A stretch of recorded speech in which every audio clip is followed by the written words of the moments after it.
Para que alguien se convierta en un icono, hay que tener un par, una combinación muy particular de elementos en un momento determinado. Hay muchos aspectos complejos de la obra del Che Guevara y su contribución, y su carácter y su visión. En el caso del Che era casi seguro que era la cuestión de su juventud, su muerte en acción, su mirada, e incluso las miradas despeinadas. La gente que lo conoció les haya gustado, no lo que hizo. Dijeron que era muy magnético. Esa sensación que tenemos en la famosa imagen de alguien que es atractivo, que tiene carisma y presencia. Y el hecho de que está asociado de alguna manera en la mente de las personas con alguna edad romántica y alguna edad heroica que ahora se ha ido.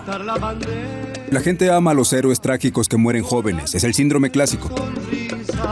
Bueno, creo que se ha convertido en sinónimo de revolución, ¿no? Cada vez que alguien quiere lanzar algo que es revolucionario, tiende a gravitar hacia esa imagen. Creo que es esa combinación la que le da en cualquier momento de protesta una particular atracción.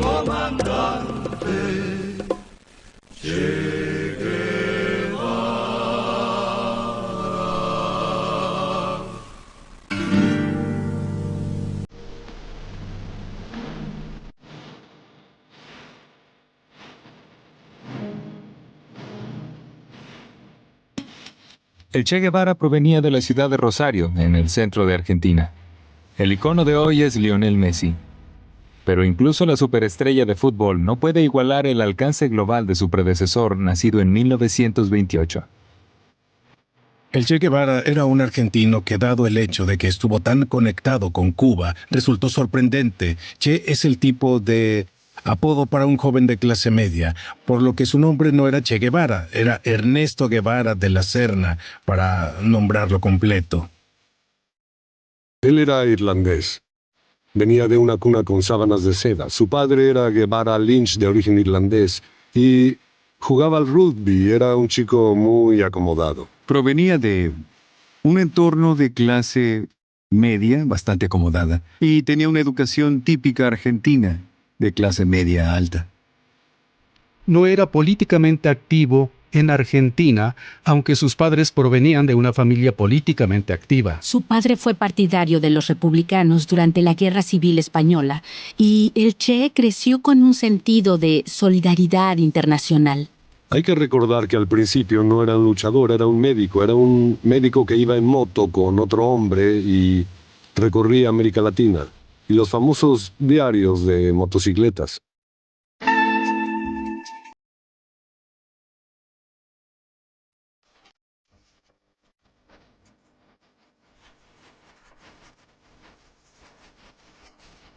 Alberto Granado conocía al Che desde que el revolucionario tenía solo 14 años.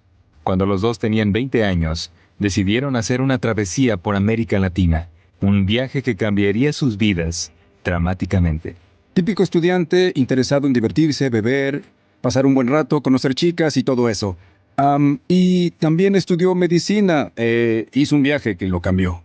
El factor clave que formó su pensamiento político fue un viaje que hizo muy famoso en su motocicleta por América del Sur. Decidió ir con un amigo en una Triumph Bonneville sostenida con alambre en una travesía por Sudamérica, pero luego algo cambió su vida. Fue testigo de mucha pobreza y privaciones, particularmente entre la clase trabajadora, en los distritos mineros de Chile, por ejemplo, y se formó una opinión muy fuerte de que el problema para América Latina era el imperialismo estadounidense, norteamericano, ese imperialismo. Bueno, en su travesía, que está inmortalizada, si así lo vemos, en los diarios de motocicletas, recorrió e identificó en varios países sudamericanos las injusticias, estos regímenes tiránicos, regímenes a menudo no elegidos que básicamente reprimían a los pobres y cometían injusticias. Así que este viaje lo radicalizó y se dio cuenta de que su llamado a tratar de hacer algo sobre la difícil situación de los pobres a través de la medicina no iba a funcionar, no iba a ser capaz de ser efectivo para transformar realmente las vidas de las personas, a menos que hiciera algo sobre el imperialismo estadounidense. La visión del Che Guevara sobre la revolución era fundamentalmente internacionalista, lo que lo hace muy diferente porque la mayoría de los revolucionarios de ese tiempo en América Latina eran de una manera u otra nacionalistas, eran nacionalistas argentinos, cubanos o lo que sea. Tenía bastante claro que era un internacionalista, debería haber una dimensión internacionalista en la revolución. Sobre todo se involucró con Cuba porque se encontró en México con los hermanos Castro, Fidel y Raúl, y estaban más adelantados en la gestación de la revolución.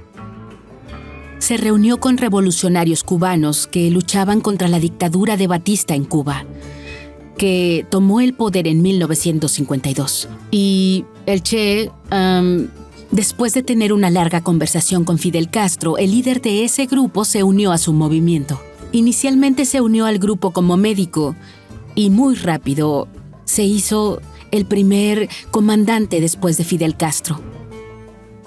Cuando el Che Guevara encontró su vocación en la vida, también descubrió su ahora legendario aspecto de uniformes militares verdes y una boina. La forma en que estaba vestido era la forma en que se vestía todo el tiempo. De hecho, lo hacía y miras cualquier cantidad de fotos del tiempo que estaba dando vueltas con su boina y sus fatigas militares, como de hecho todas lo eran. Era el único que tenía boina en general, los demás tenían sus gorras. El Che Guevara era una especie de diseñador revolucionario. Tenía un aspecto distinto que era informal, pero con el uniforme de batalla, pero era igualmente algo estilizado. Cero voy para Marcané, llego a Cueto, voy para Mayarí.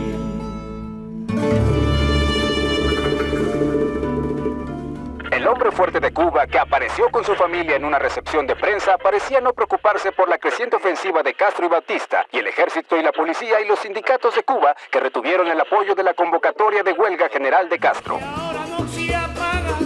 El Che Guevara jugaría un papel clave en la Revolución Cubana, que puso fin a la dictadura de Fulgencio Batista y llevó a Fidel Castro al poder. Es importante recordar que el movimiento revolucionario cubano no era socialista o comunista, era en principio una especie de movimiento nacionalista democrático liberal. Se interesó en la política como resultado de eso y estaba a la izquierda del movimiento revolucionario cubano, no era de izquierda, pero él y dos más se volvían más de izquierda, más politizados. La reacción estadounidense a la revolución al inicio fue bastante favorable. Pensaron que esta era una oportunidad para la democracia, pero tan pronto se vio que era un régimen comunista, actuaron de forma represiva y antipática. Luego se convirtió en miembro del gobierno cubano durante 6 años, centrándose sobre todo en la promoción de la industria y también en la transformación de la economía de una capitalista a una socialista. Representó a Cuba como diplomático viajando por todo el mundo, hablando en las Naciones Unidas. Fue durante su época como miembro del gobierno cubano que el Che conocería al artista que más tarde crearía el cartel que lo inmortalizaría, Jim Fitzpatrick.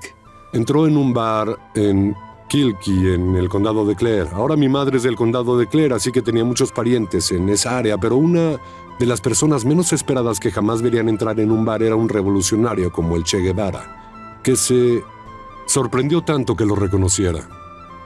La fotografía del Che que Jim usó en su cartel había sido tomada por el fotógrafo Alberto Korda en un funeral público en Cuba en 1960. Sus dos compañeros se habían sentado, así que él estaba hablando conmigo, muy guapo. No tenía el cabello como en las imágenes, tenía un corte de una melena grande. Empezamos a hablar de Irlanda y me dijo que tenía raíces irlandesas y eso es lo que nos puso en marcha. Y le dije, ¿de dónde? Ahora, todos los libros te dirán que dijo Galway, pero creo que también dijo Cork. También fui educado por franciscanos, así que sabía todo sobre América Latina, donde operaban. Así que lo encontré fascinante, pero también era humorístico, no fue una conversación seria. Y fue breve, lo estoy haciendo más largo, el tiempo que me haya tomado contarlo es tan largo como fue.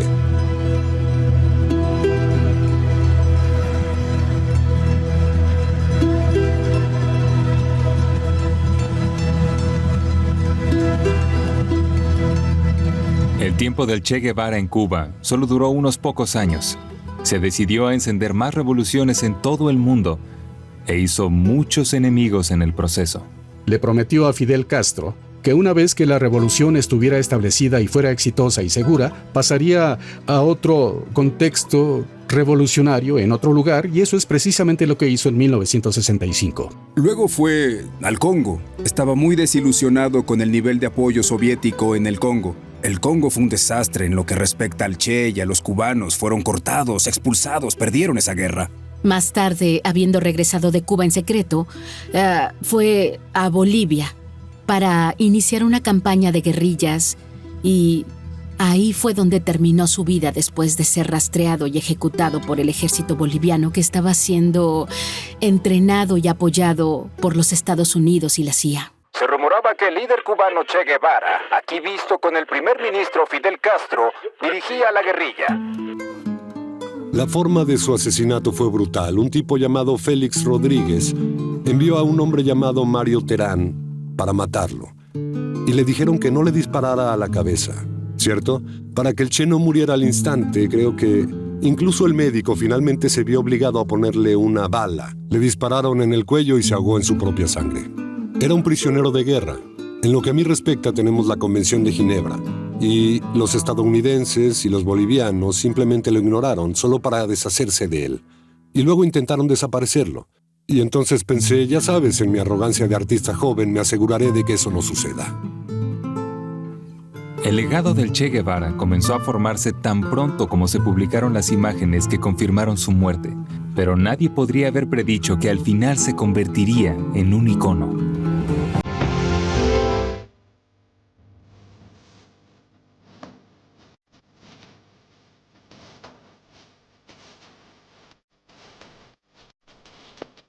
En 1960, Alberto Korda, un joven fotógrafo cubano, capturó la imagen del Che que al final se vería en todo el mundo.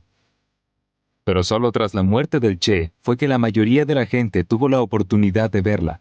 ¿Cómo una imagen se vuelve un icono? La foto fue un accidente feliz para las imágenes míticas e icónicas del mundo.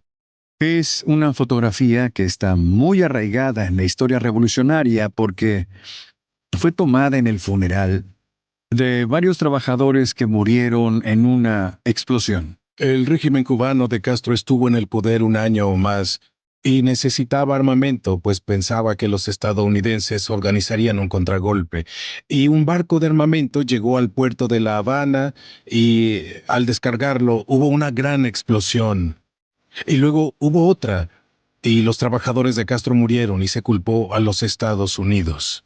Y así se convirtió en un movimiento de protesta antiamericano que cristalizó al día siguiente, el día 5, cuando tuvo lugar el funeral de los asesinados, y fue en el principal cementerio de La Habana, el cementerio de Colón. Korda estuvo dentro del grupo de prensa que se envió para cubrirlo. Los cubanos siempre construyen una plataforma para los fotógrafos para que puedan obtener una buena foto de liderazgo, pero él eligió quedarse entre la multitud. Y luego, de repente, el Che Guevara aparece, no como alguien prominente, pero de repente él solo apareció en la escena. Y Korda tomó una foto vertical y una horizontal, y eso fue todo.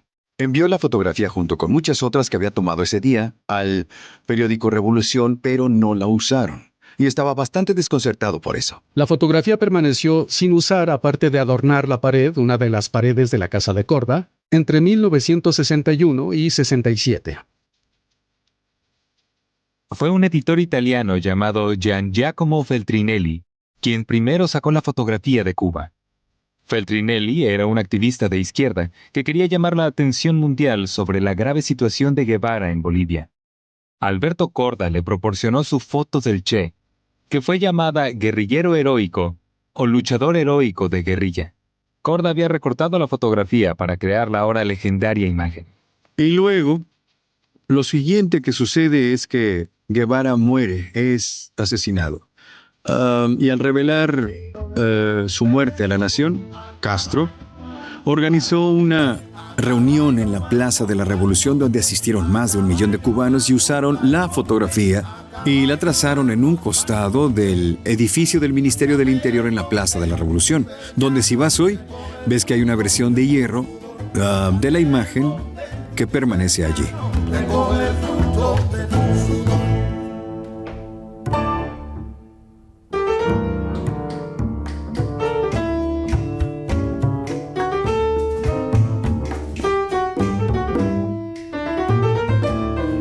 Después Después de su muerte, la foto del Che se dispersó ampliamente en las protestas en Italia y en los infames disturbios de París de 1968. La fotografía hizo una gran diferencia cuando salió en el 67-68 particularmente, porque, para empezar, aunque Guevara en realidad solo estaba mirando al fondo de la multitud, la vista hacia arriba desde el frente de la multitud hizo que pareciera que, por supuesto, estaba mirando hacia el futuro y parecía un gran visionario. Así que de repente esta imagen se hizo realmente famosa. Feltrinelli vendió miles y miles de carteles. Y en ese entonces ya había muerto, y por lo tanto la combinación de esa mirada visionaria, la imagen bastante despeinada en ese momento con la boina, encajaba perfectamente y estaba siendo adoptada por todo tipo de grupos rebeldes y movimientos en otras partes del mundo. Simplemente tocó una fibra, parecía encajar en la imagen. Pero fue el joven artista irlandés Jim Fitzpatrick, quien había conocido al Che en su juventud, el que proporcionaría el paso clave para cimentar el legado de la imagen. Jim Fitzpatrick era un joven artista irlandés que recogió la imagen de la fotografía y la convirtió en el póster, por lo que en cierto sentido el icono fue creado por Jim Fitzpatrick. Yo era un ferviente admirador del Che Guevara. No me di cuenta en ese momento de que estaba creando un icono, así ahora me doy cuenta de que había creado un icono de forma deliberada. Quería una imagen única, que fuera tan fácil de reproducir para cualquiera. Era así de simple. Este es el original absoluto. Encima está esta superposición que es de la época. Por lo que es el propósito de esto, si lees todas las instrucciones, que no tienes que hacerlo, te dice dónde va el blanco, dónde va el rojo, y este es el simple rojo, negro y blanco. Estos colores planos, simples, se volvieron este patrón icónico. Y es importante porque es reconocible incluso si está degradado o mal reproducido. Siempre sabes que es el Che. Quería dar en el clavo, quería despertar a la gente, quería que la gente lo mirara y lo admirara. Y esencialmente nunca lo olvidara. Entonces, en cierto sentido, el icono fue creado por Jim Fitzpatrick porque permitió que esa fotografía se convirtiera en más que una fotografía. La imagen de Guevara puede ser popular en todo el mundo, pero hay muchos que están consternados con la idolatría del Che. La primera vez que se mostró, lo tuve en una tienda en Dublín llamada Parsons Bookshop, una de las librerías más famosas de Dublín, y una mujer entró allí, compró cada uno de los 25 y los hizo trizas. Los hizo trizas y se alejó, y luego otro tipo vino y amenazó con lanzar un ladrillo a nuestra ventana. Durante su permanencia como miembro clave de la Revolución Cubana, el Che supervisó la ejecución de muchos individuos, vistos por el nuevo gobierno como traidores o criminales de guerra de la era de Batista. Este periodo en la historia del Che tiene muchos relatos contradictorios en cuanto a su actitud hacia los pelotones de fusilamiento. Basta con decir que muchos exiliados cubanos tienen los mismos sentimientos hacia el Che que hacia Fidel Castro. Su legado seguirá siendo controvertido para muchos.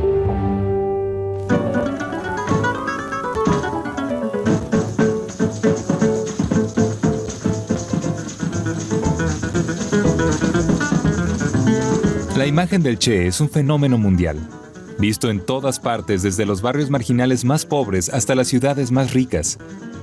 Pero, ¿se ha separado completamente la verdadera historia del Che Guevara del icono? En Cuba hay mucha más conciencia del multidimensional carácter y la contribución del Che Guevara. Fuera de Cuba, es muy visto como el revolucionario idealista. Es probablemente la imagen más reproducida en toda la historia de la civilización. No hay ningún lugar que pueda decir que no lo veas. Es extraordinario. Recuerdo haber ido al festival de Glastonbury y notar cuántas personas jóvenes llevaban camisetas del Che Guevara. Tengo la sospecha de que si el Che Guevara viera lo que ha sucedido con su fotografía ahora, estaría bastante decepcionado. Solo tienes que bajar por un mercado y puedes ver cómo latas con la foto del Che Guevara en ellas, encendedores de cigarrillos. Ir a cualquier sitio web y encontrarás camisetas, carteles, etc.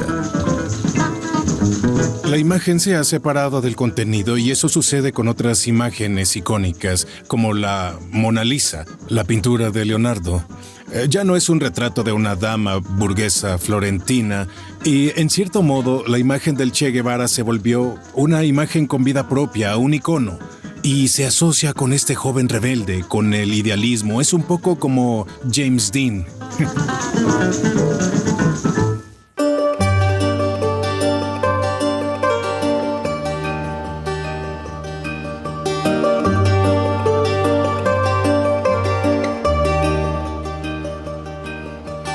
Pero ¿qué habría sido del Che Guevara si no hubiera muerto en Bolivia el 9 de octubre de 1967?